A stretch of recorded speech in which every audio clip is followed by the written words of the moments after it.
I inherited $2 million he didn't know about.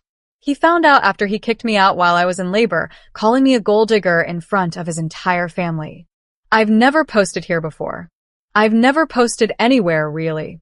I'm a private person by nature and by necessity, and the last few years of my life have made me more so. But my therapist, who is a wise, patient woman who has sat with me through things I won't detail here, told me last week that I have a habit of processing everything internally and alone, and that writing things down for other people to read might help me see my own story more clearly. So here I am. I'll try to be accurate. I'll try to be fair. I'll try not to editorialize too much, though I make no promises. This is the story of how my marriage ended in the maternity ward of a hospital, how I became a single mother in the same hour I became a mother at all, and how a man who called me a gold digger in front of 20 people found out, 6 weeks later, that I had more money than he ever would. I need to start somewhere before the disaster, because disasters don't begin at the moment they erupt. They have weather. They have a long, slow pressure system building before anyone names it a storm. I met Marcus when I was 27. He was 32, confident in the way that men who have always been told they're impressive become confident, not arrogantly, exactly, but with a settled certainty about his own importance that I found attractive at first and suffocating later. He came from what I'll call a loud family.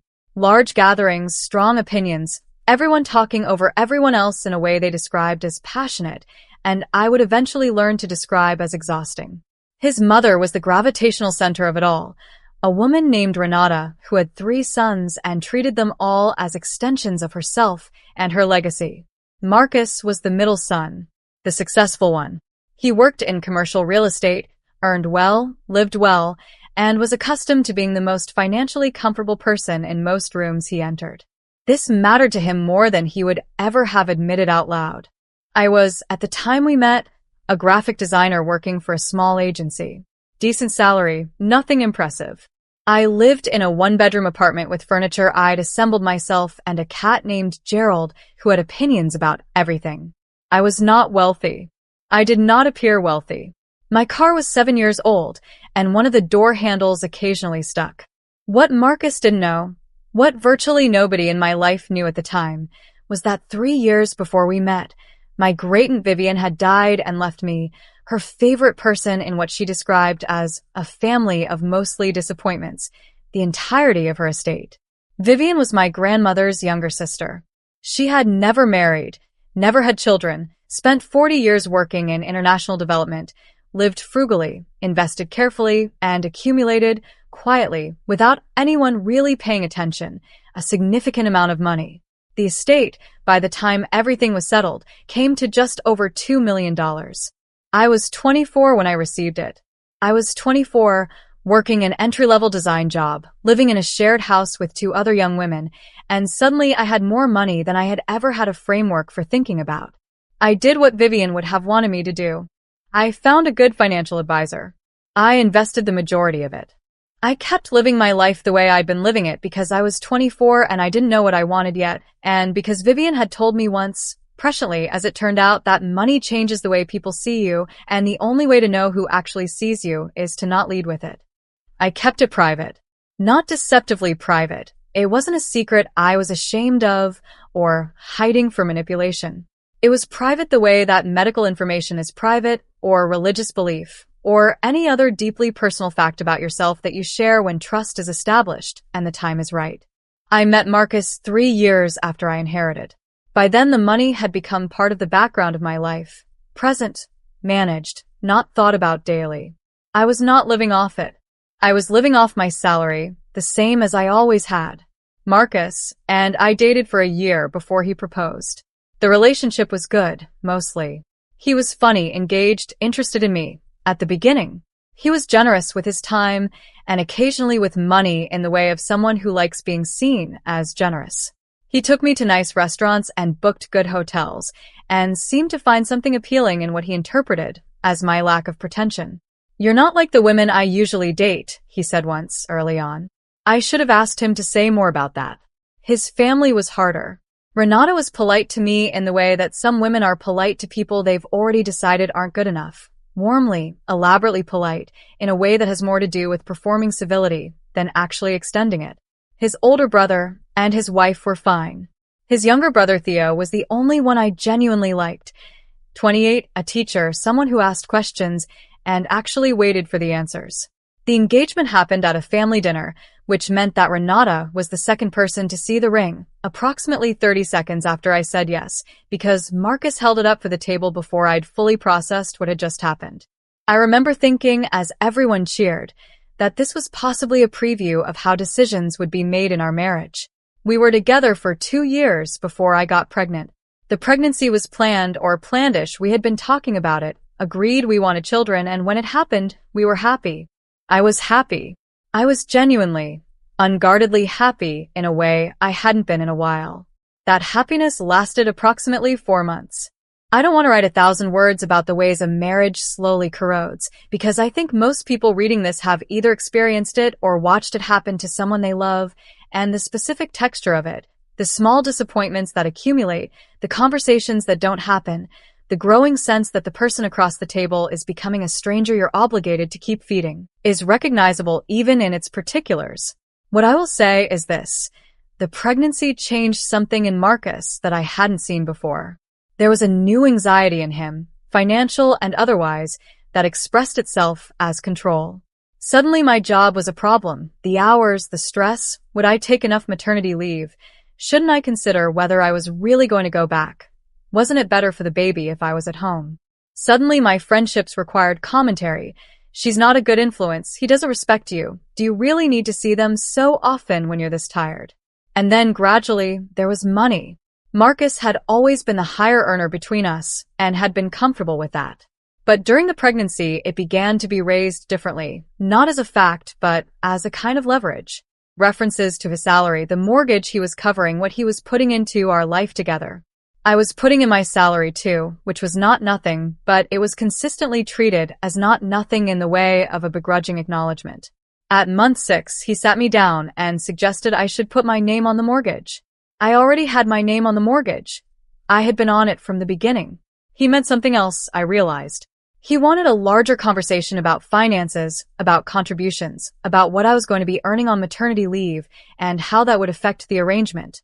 I tried, in that conversation, to tell him something that had been sitting with me for 2 years of our marriage. I said, I want to tell you something about my financial situation that I haven't fully explained. He said, Now's not really the time, is it? You're upset. I was not upset. I was calm. I had been calm for weeks, in the specific way of someone whose calm is load-bearing. I let it go. I didn't try again. The night. My due date was a Thursday in March. My daughter arrived, appropriately for someone who would turn out to have extremely strong opinions, 4 days early on a Sunday evening, when I was home alone because Marcus was at his brother's birthday dinner. I called him. He said he'd be there as soon as he could. He arrived 90 minutes later, by which point I was already at the hospital, for centimeters dilated, accompanied by my best friend Sasha, who had driven me in and was holding my hand with the focused determination of someone who had read every birth plan I'd written and memorized it. Marcus arrived. His family arrived. His family arrived because Marcus had apparently called his mother from his brother's birthday dinner, and Renata had decided that her grandchild's birth was a family event, and so there were 5 of them in the waiting area. Renata, his older brother, his sister-in-law, Theo, and an aunt I had met twice. I was in labor. This is relevant to the atmosphere of what I'm about to describe. What happened over the next several hours is something I have reconstructed partly from my own memory, which labor was not operating at full capacity, and partly from Sasha, who was present for all of it and has, in the months since, been what I can only describe as a meticulous and deeply furious witness. The trigger, as best as I can establish, was money. Specifically, Renata made a comment to Marcus in the waiting area at some point during the evening about whether they should look at their finances given the baby coming and one income dropping. Marcus, apparently wound up from months of his own financial anxiety, said something to his mother. What exactly he said to her, I don't know. What she said back to him, Theo told me later, was, well, you never really knew what she brought to the table, did you? You fell for a pretty face. And something in Marcus cracked open. He came into the room where I was laboring and he said, I want to be precise, he said, My mother just made me realize we've never had a real conversation about your finances. What exactly do you have? Because I need to know what our actual situation is. I was having a contraction. I said, through the contraction, Marcus, this is not the time. He said, it's never the time. That's the problem. You always deflect. Sasha, from the corner, said his name in a very quiet voice. He ignored her. What followed was an argument, if you can call it an argument when one person is in active labor and the other is standing at the foot of her hospital bed, that I cannot fully account for in its entirety because I was doing the physical work of bringing a human being into the world. What I can account for is how it ended. It ended with Marcus walking out of the room and into the waiting area and telling his family, in a voice that carried through the partially open door, that he had been patient long enough and he wasn't going to stay with someone who was clearly hiding things from him, who had let him carry the financial weight of their life together, who had, and I am quoting as accurately as I can, played him for a fool the way gold-diggers do.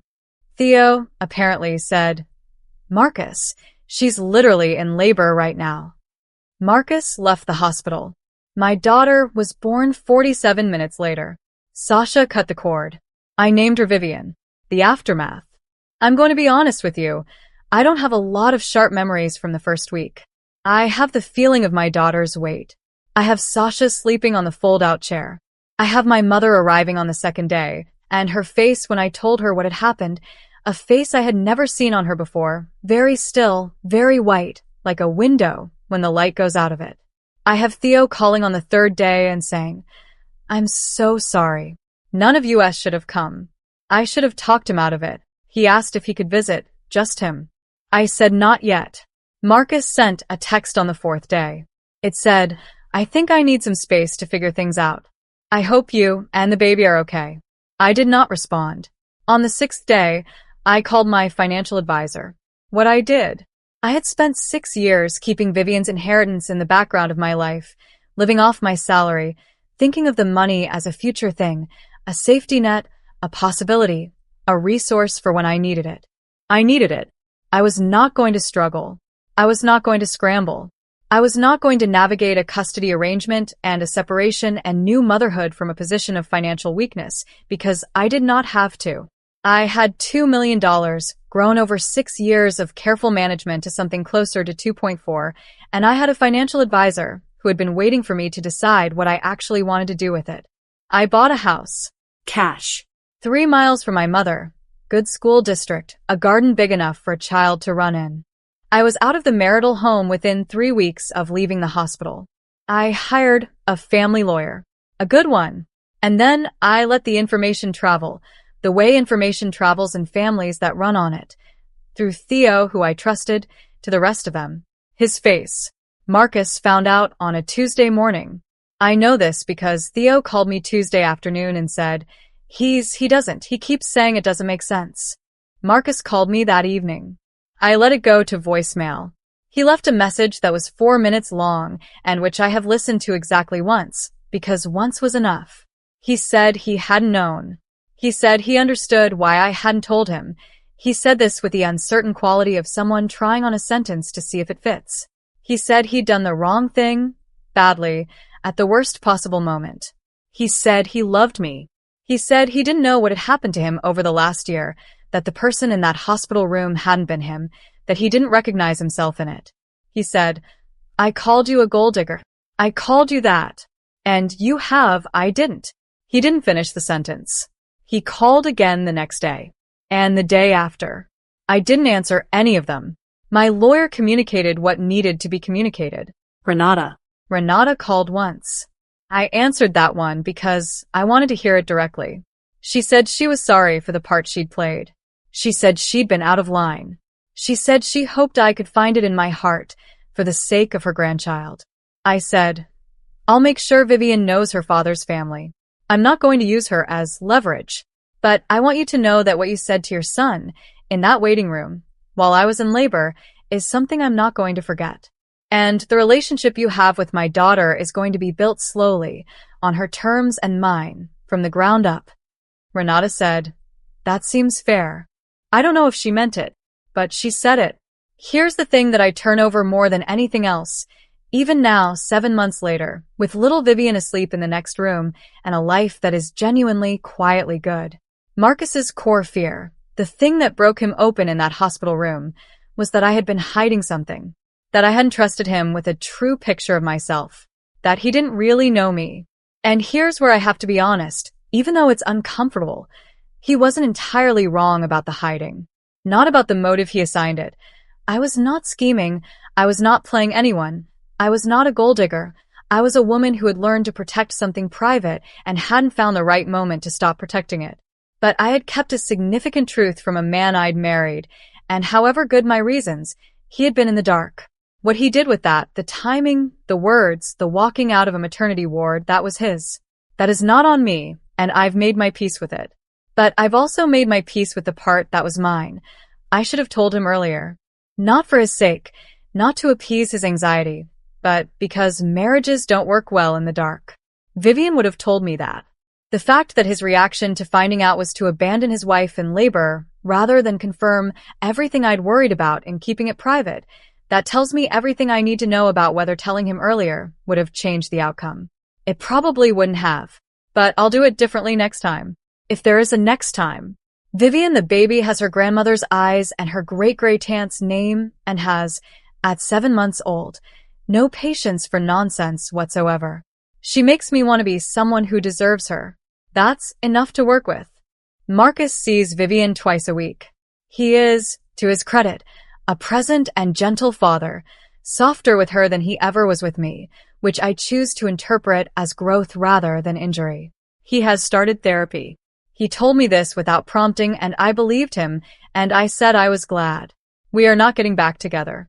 That is not a door I have left open, and I have been clear about it, and he has accepted it with more grace than I expected. Maybe the therapy is working. Maybe losing something completely teaches you, finally, how to hold things gently. The house is good. My mother comes for dinner on Sundays. Sasha has a key and uses it without asking, which is exactly how I want it. Theo came to visit last month and held Vivian for 2 hours and didn't want to give her back, which made me feel things I don't quite have words for. I went back to work part-time last month. I didn't have to. The inheritance means I don't have to work at all if I don't want to, but I want to. I like my work. I like having something that is mine and separate and ongoing. Vivian comes to mind constantly all day, and it is wonderful to come home to her. The money is still there. Most of it. Still managed, still invested, still living in the background of my life the way it always has. It paid for a house and a lawyer and a start. It will pay for Vivian's education and her opportunities and whatever she decides she wants to build. It is mine and it is hers, and it was never a trick. Ida? For not telling him about the inheritance during our marriage. Maybe. A little. I think I've made my peace with my part. For everything that came after, no. Absolutely not. For buying the house and lawyering up and building a life on my own terms the moment he walked out of that hospital room. No, not even close. For naming my daughter after the woman whose money made all of this possible. No. Vivian would have loved her namesake. I think about that more than I say. TLDR. Inherited $2 million from my great-aunt before I met my husband. Kept it private, married him, got pregnant. During labor, he had a breakdown over finances, called me a gold digger in front of his whole family, and left the hospital. I gave birth alone with my best friend, bought a house cash, hired a lawyer, and filed for separation. He found out about the inheritance after. We co-parent now. I am not sorry. Edit. For everyone asking whether I'm going to tell Marcus the full financial picture now, my lawyer has handled the disclosure required for our separation agreement. So yes, it's all documented. He knows the number. He has not made a single comment about it in any of our co-parenting conversations, which I think is the most self-aware thing he's done in our entire acquaintance. Edit 2. Several people have asked about Renata and whether she's in Vivian's life. She has visited twice, supervised, at my house. She brings too many gifts and talks too much, but she holds the baby like she's made of something precious, and Vivian seems unbothered by her. We'll see. Edit 3. Vivian the baby currently has 2 teeth coming in simultaneously and has opinions about this that she shares loudly and at length. She is, as advertised, her great gray tant's heir in every sense of the word.